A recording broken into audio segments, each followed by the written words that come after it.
Robotic surgery की चर्चा बहुत ज़्यादा क्यों होने लगी है, और क्या रोबोटिक सर्जरी के द्वारा आप पटना में ज़्यादा लोगों को ठीक कर पा रहे हैं? ये दोनों सवाल मैं आपसे पूछना चाहूँगा। बहुत अच्छा सवाल पूछा आपने।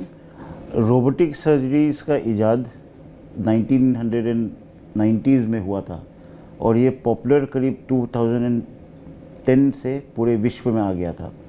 एंड लिटरली 2012 में robotics were well introduced around the world. 2020 में सबसे पहले इंडिया में आया और 2020 में हमने इसे प्रोक्योर किया। और मैं यह भी बताना चाहता हूँ कि 2012 से हम लोग रोबोटिक सर्जरीज एंड कंप्यूटर्स को कैसे यूज़ करें, रोबोटिक्स एंड कंप्यूटर्स को इन ऑर्थोपेडिक सर्जरी, इसके लिए मैंने विशिष्ट ट्रेनिंग यूनिवर्सिटी ऑफ ग्लासगो से भी लिया है।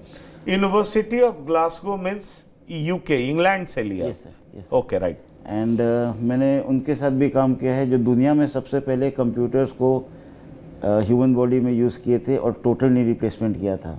एक फ्रांस के सर्जन है मिस्टर फ्रेडरिक पिकार्ड, जो 1997 में फर्स्ट कंप्यूटराइज नी रिप्लेसमेंट हुआ था। तो बेसिकली रोबोटिक्स को जब हम बॉडी में यूज़ करते हैं, चाहे जनरल सर्जरी हो चाहे ऑर्थोपेडिक सर्जरी हो, तो इससे हमें सर्जरी में सटीकता प्रदान होती है। जब अगर हम एक रोज़मर्रा की ज़िंदगी का एक एग्जाम्पल लें, उदाहरण लें, तो अगर हम गूगल मैप से कहीं जाते हैं तो हमें ये जानकारी मिलती है कि 200 मीटर पे बाएं जाना है। अगर हम नॉर्मल चलें तो हमें अंदाज रहता है। बट जब हम रोबोटिक सर्जरीज पे काम करते हैं तो हमारे सामने एक स्क्रीन होता है और हम लोग प्लानिंग बहुत उम्दा करते हैं, जिससे हर एक के कट्स की जानकारी होती है। डिजिटल मैपिंग करके कार्टिलेज को हटा देते हैं, कम से कम हड्डी काटते हैं। और सबसे विशेष बात है कि यह सुपर सेफ होता है क्योंकि हम एक लक्ष्मण रेखा में काम करते हैं।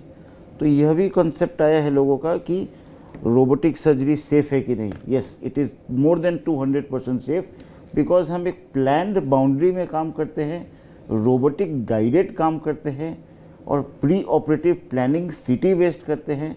तो सर्जरी का रिजल्ट 100% सक्सेसफुल होता है।